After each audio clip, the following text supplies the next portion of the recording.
నమస్తే. జై శ్రీమన్నారాయణ. మీ కృష్ణమాచార్య జ్యోతిషాలయం, మీ కిషోర్ బాబు. ముందుగా యూట్యూబ్ ప్రేక్షకులందరికీ కూడా నమస్కారాలు.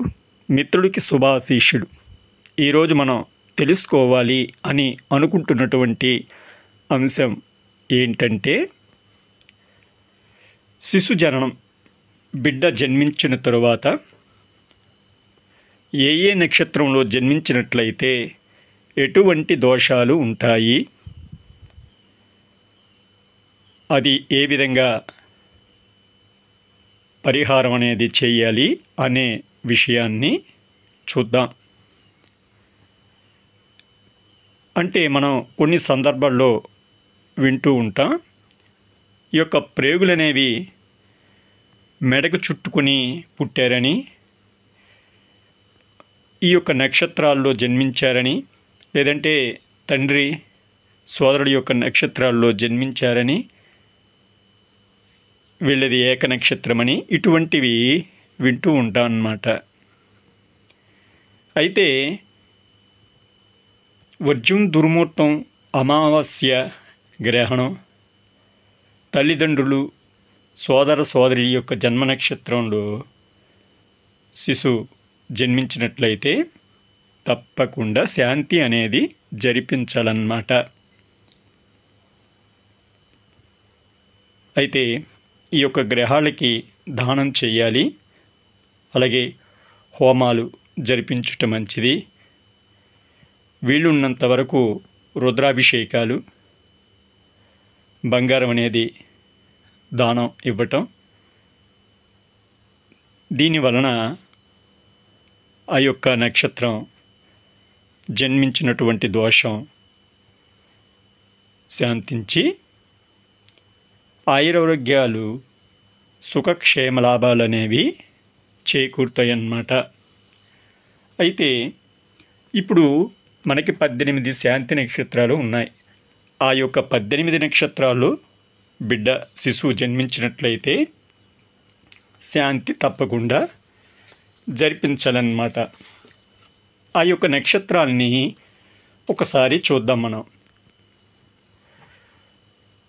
ఈ శాంతి నక్షత్రాలు ఏంటి అంటే, అశ్వని, భరణి, కృత్తిక, రోహిణి, ఆరుద్ర, పుష్యమి, ఆశ్లేష, మఘ, పుబ్బ, ఉత్తర, హస్త, చిత్త, విశాఖ, జ్యేష్ఠ, మూల, పూర్వాషాఢ, పూర్వభద్ర, రేవతి. ఇప్పుడు మనం చెప్పినటువంటి 18 నక్షత్రాలు కూడా శాంతి నక్షత్రాలు అన్నమాట. అయితే వీటిలో ఎక్కువ దోషం కల నక్షత్రం ఏంటి అనేది చూద్దాం. ఇక జ్యేష్ఠ, మూల అనేవి బాగా శాంతి జరిపించవలసినటువంటి నక్షత్రాలన్నమాట. దోషాన్ని కలిగినటువంటి నక్షత్రాలన్నమాట. జ్యేష్ఠ అనేది మిక్కిలి దోషం ఉంది. ఈ యొక్క జ్యేష్ఠ నక్షత్రం చివరి 4 గడియలు, అంటే మూలా నక్షత్రం అనేది ప్రారంభ సమయం, ఈ 4 గడియలు కూడా అత్యంత దోషమైనటువంటివి. అలాగే పుష్యమి 2వ పాదం కర్కాటక లగ్నం, పూర్వాషాఢ 3వ పాదం ధనుర్లగ్నం, చిత్త 2వ పాదం కన్యా లగ్నం, ఉత్తరా నక్షత్రం 1వ పాదం సింహలగ్నమందు పగటి పూట పుత్రజననం అయితే తండ్రికి, అదే రాత్రిపూట పుత్రిక జననం అయితే తల్లికి అనేది గండం ఉంటుంది.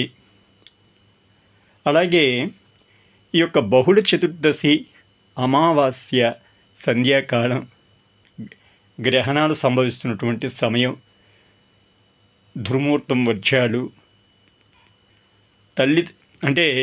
తల్లి తండ్రి సోదరుడు వీరి నక్షత్రం జన్మైన మిక్కిలి దోషం తప్పకుండా శాంతి అనేది జరిపించాలన్నమాట. అలాగే లగ్న సంధి కూడా జన్మించినట్లయితే 6 నెలల లోపే ఆరోగ్య భంగాలు అనేవి కలుగుతాయి. తండ్రికి అధిక ధన వ్యయం అనేది కలుగుతుంది. అయితే ఈ యొక్క లగ్న సంధి అంటే ఏ లగ్నమందైనను 30 విగడీలు అంటే మనం ఈ విగడీలు అంటే 12 నిమిషాలు అన్నమాట.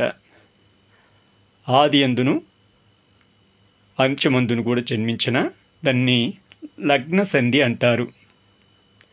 అయితే ఇక్కడ మీనమేషాలకు, కర్కాటక సింహాలకు, వృశ్చిక ధనుర్లగ్నాలకు సంధి అనేది 1 గడియ అంటే 24 నిమిషాలు. దీన్ని మనం లగ్న సంధి కాలమని అంటాం అన్నమాట. అయితే ఈ నక్షత్రంలో జన్మించినట్లయితే దోషం ఉంటుంది కాబట్టి మనం ఎటువంటి దానాలు చేయాలి అనేది ఒకసారి చూద్దాం. ఈ 18 నక్షత్రాలను తీసుకుంటే అశ్విని నక్షత్రంలో అయితే బంగారు దానం చేయాలి. భరణి నక్షత్రంలో దానం అవసరం లేదు. కృత్తికా నక్షత్రానికి అన్నదానం చేస్తే సరిపోతుంది. ఈ యొక్క రోహిణి నక్షత్రానికి నవగ్రహోమము, అలాగే నువ్వుల దానం అనేది, తిలదానం అనేది చేస్తే మంచిదన్నమాట. అలాగే మృగశిర, ఆరుద్ర నక్షత్రాలకి, పునర్వసు నక్షత్రాలకి ఎటువంటి దానం లేదన్నమాట. ఇక పుష్యమి నక్షత్రానికి చందనం చెక్క, గంధపు చెక్క అనేది దానం చేస్తే సరిపోతుంది. ఆశ్లేష నక్షత్రం వారికి అన్నదానం, అలాగే మఘ నక్షత్రం వారికి వెండి గుర్రం, అలాగే పుబ్బా నక్షత్రం వాళ్ళకి ఏది దానం అనేది లేదు. అలాగే ఉత్తర నక్షత్రం వాళ్ళకి నువ్వుల పాత్ర, తిల పాత్ర అనేది దానం చేస్తే మంచిది. అలాగే హస్త నక్షత్రానికి లేదు. చిత్తా నక్షత్రానికి ఈ యొక్క వస్త్రదానం చేస్తే సరిపోతుంది.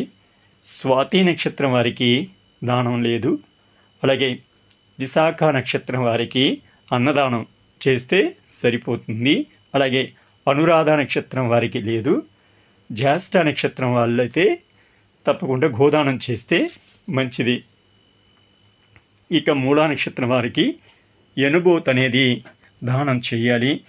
ఇక పూర్వాషాఢ, ఉత్తరాషాఢ, శ్రవణం, ధనిష్ట, శతభిషం, పూర్వభాద్ర, ఉత్తరాభాద్ర ఈ నక్షత్రాలకి ఎటువంటి దానం లేదన్నమాట. ఇక రేవతి నక్షత్రం వారికి అయితే బంగారు దానం అనేది చేస్తే మంచిదన్నమాట. అయితే ఈ దానాలు చేస్తే అయిపోతుందని కాదు, వీటికి తగ్గ పూజా కార్యక్రమాలు కూడా ఇప్పుడు నేను చెప్పినటువంటి ఈ 18 నక్షత్రాలు అంటే శిశువు జన్మించినటువంటి ఆ యొక్క శాంతి నక్షత్రాల్లో పూజా కార్యక్రమాలు అనేది కూడా నిర్వర్తించుతూ ఈ దానాలు, జపాలు అనేవి చేయాలి. ఇక వాటిని మనం చూస్తే అంటే నీడలు చూచుట అంటాం మనం, అదే. అలాగే రుద్రాభిషేకం, మహామృత్యుంజయ జపం, సూర్య నమస్కారాలు. ఇప్పుడు ఇవి మీకు పైన చెప్పినటువంటి నక్షత్రదానం, జపం అంటే ఏ నక్షత్రంగా అయితే వాటికి సంబంధించినటువంటి జపాలు, అలాగే నవగ్రహ జపాలు, అలాగే పూర్ణాహుతి సహితమైనటువంటి హోమాలు, ముత్తైదుకి పూజ అనేది ఆ యొక్క నక్షత్రాలను అనుసరించి మీ యొక్క పురోహితుల్ని అడిగినట్లయితే చక్కగా వాళ్ళు అన్ని వివరాలు మీకు చెప్తారన్నమాట. దాని ప్రకారంగా వాళ్ళు పూజా కార్యక్రమాలు అనేవి పురోహితులు గారు చేస్తారన్నమాట.